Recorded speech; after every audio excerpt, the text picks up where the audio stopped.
Assalamualaikum warahmatullahi wabarakatuh. Perkenalkan, nama saya Yulia Fitria Anjani, NIM 1901110100. Dalam video kali ini saya akan menjelaskan materi-materi yang terdapat dalam mata kuliah pembelajaran Al-Quran untuk anak usia dini. Baik, langsung saja kita ke materi yang pertama, yaitu tujuan, prinsip-prinsip, dan ruang lingkup pembelajaran Al-Quran anak usia dini. Poin yang pertama yaitu tujuan pembelajaran Al-Quran anak usia dini. Di mana tujuan pembelajaran Al-Quran anak usia dini ini ialah melaksanakan perintah Allah dan Rasul-Nya, meletakkan dasar-dasar kemampuan membaca Al-Quran dengan fasih dan tartil, menanamkan kecintaan terhadap Al-Quran sejak usia dini. Selanjutnya, memberikan pemahaman kepada anak tentang makna atau isi kandungan Al-Quran melalui metode-metode dan pendekatan-pendekatan yang sesuai dengan perkembangan anak usia dini.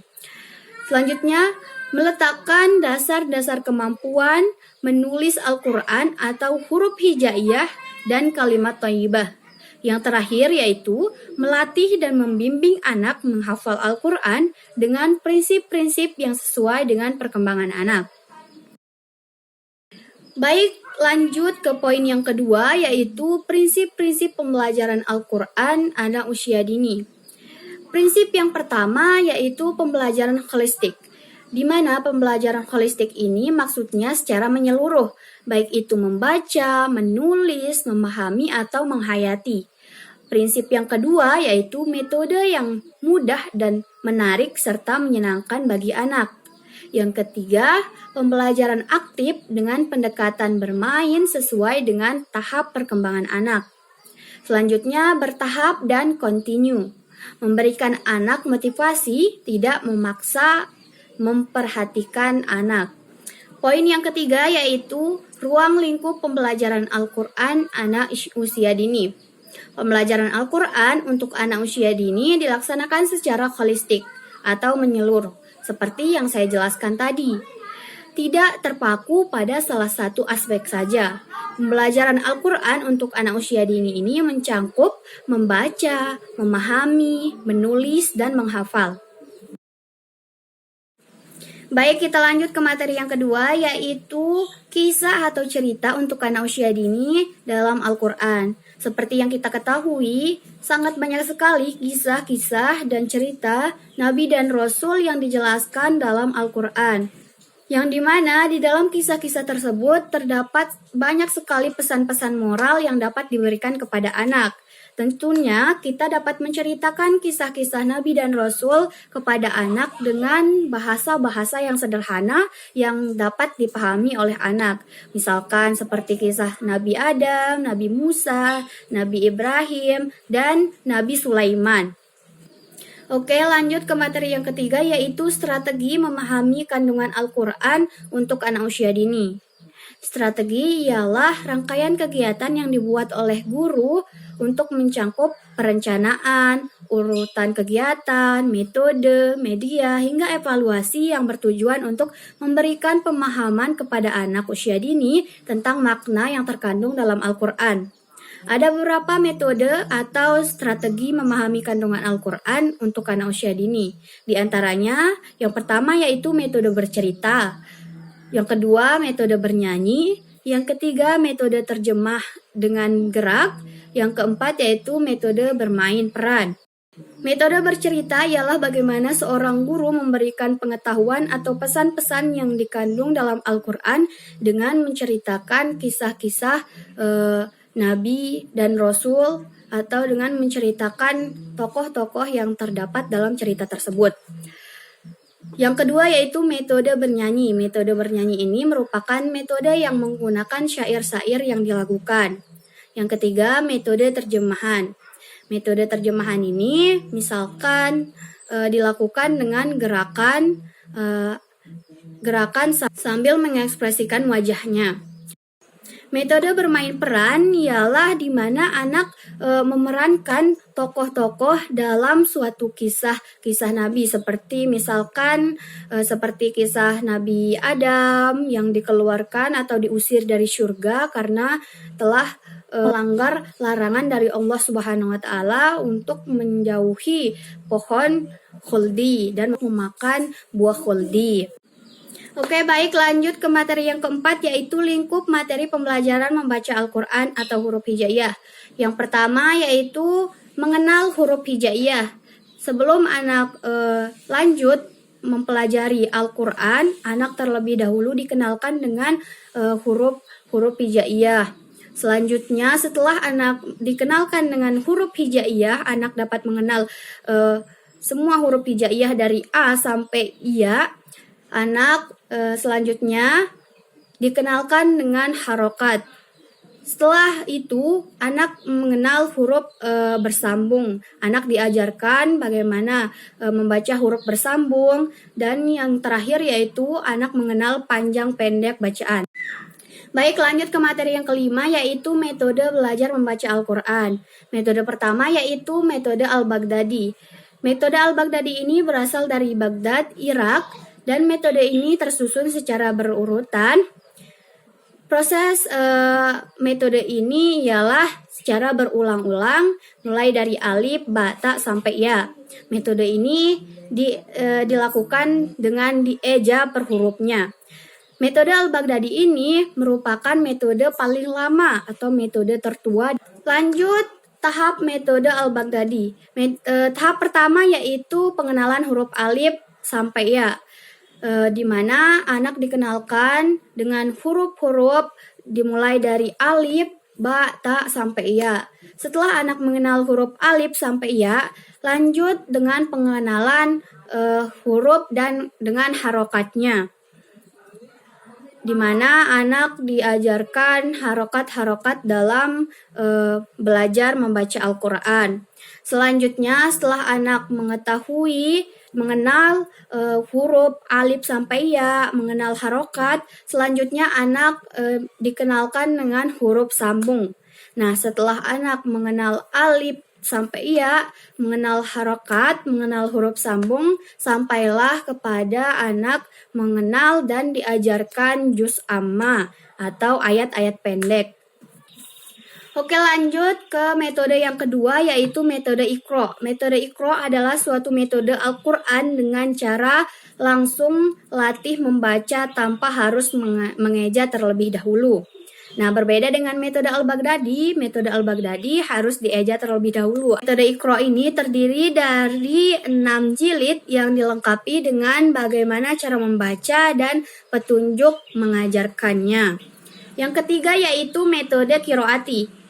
Metode Qiraati ini ialah metode membaca Al-Quran yang langsung memasukkan dan mempraktekkan bacaan tartil sesuai dengan kaidah ilmu tajwid. Sistem metode Qiraati ini sedikit mirip dengan metode Iqra yang langsung praktek membaca tanpa mengeja. Akan tetapi metode Qiraati ini memiliki sedikit tambahan, yakni langsung membaca dengan tartil sesuai dengan tajwid. Lanjut ke metode yang keempat, yaitu metode Ummi. Metode Ummi ini ialah metode pembelajaran Al-Quran yang langsung mempraktekkan bacaan tartil sesuai kaidah ilmu tajwid dengan menggunakan bahasa ibu yang menekankan kasih sayang dengan metode klasik dan menjamin mutu metode ini menggunakan dua nada, yaitu tinggi dan rendah. Strategi pembelajaran metode Ummi. Yang pertama yaitu klasik, di mana maksudnya anak dapat membacakan secara serempak. Yang kedua yaitu individual, maksudnya mengajar berhadapan langsung satu persatu. Yang ketiga yaitu membaca simak dan individual. Maksudnya di sini membaca bersama, kemudian membaca pada masing-masing halamannya dan murid yang lain menyimak bacaannya. Yang keempat yaitu baca simak murni. Maksudnya di sini membaca serempak, kemudian satu orang membaca, yang lainnya menyimak. Yaitu metode belajar membaca Al-Quran bermain.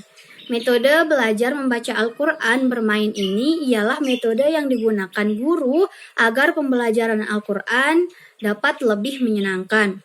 Pada anak usia dini memang masanya mereka untuk bermain.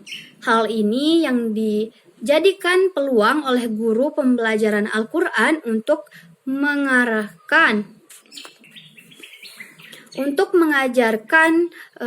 Al-Quran sambil bermain agar anak-anak tidak mudah bosan, dan terbukti metode ini sangatlah efektif dan merangsang anak untuk lebih cepat mengingat pembelajaran Al-Quran yang diberikan. Dalam metode ini ada beberapa cara yang dapat digunakan, di antaranya yang pertama dengan bermain flashcard atau bermain kartu. Yang kedua dengan bernyanyi, dan masih banyak permainan-permainan lainnya yang dapat dilakukan sesuai dengan kreativitas guru. Baik, lanjut ke materi yang ke-8, yaitu metode pembelajaran menulis Al-Quran. Metode yang pertama yaitu menebalkan huruf. Di sini guru dapat memberikan anak buku yang terdapat di sana di dalamnya tulisan-tulisan huruf-huruf hijaiyah yang sengaja tidak ditebalkan karena nantinya anak yang akan menebalkan huruf-huruf tersebut. Nah, yang kedua yaitu meniru huruf, di mana guru di sini memberikan contoh kepada anak menuliskan huruf-huruf yang ingin diberikan kepada anak di papan tulis, dan nantinya anak akan meniru bagaimana tulisan huruf tersebut. Yang ketiga yaitu membentuk huruf. Di sini guru dapat memberikan anak tulisan huruf yang dimana sengaja diputus-putuskan garisnya, dan nantinya akan dibentuk oleh anak atau akan disambung-sambung oleh anak sehingga membentuk huruf yang sempurna.